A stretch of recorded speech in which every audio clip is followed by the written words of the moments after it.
Para makapaghatid ng mga napapanahong balita at impormasyon, mas pinalawak at mas pinalakas pa ang signal ng People's Television Network sa iba't ibang bahagi ng bansa. Saang lugar na ba tayo napapanood? Narito po ang report.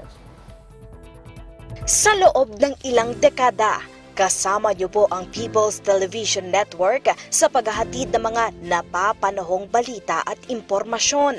Mga balitang tumatalakay sa mga programa ng pamahalaan tungo sa pag-unlad ng bansa at para sa mga Pilipino. At sa nalalapit na ika-50 anibersaryo ng PTV, mas malawak pa ang ating naaabot sa pamamagitan ng 60 analog transmitting stations.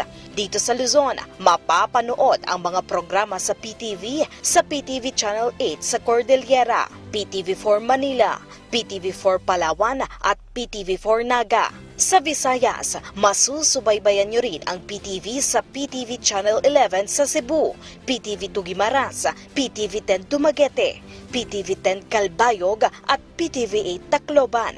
At sa Mindanao, mapapanood din ang PTV sa PTV11 Pagadian, PTV11 Sibugay, PTV11 Davao, PTV8 Agusan del Sur, PTV8 Cotabato, PTV7 Zamboanga at PTV48 Davao del Norte. Gayon din sa 6 na digital transmitting stations, PTV14 Manila, PTV42 Cordillera, PTV46 Naga, PTV42 Cebu, PTV23 Guimaras at PTV45 Davao.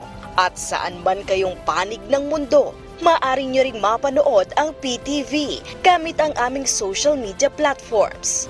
Makakaasa po kayo na ang telebisyon ng bayan ay patuloy niyong magiging kaagapay sa pagsusulong ng makabuluhang balita at impormasyon para sa mga Pilipino at para sa bayan.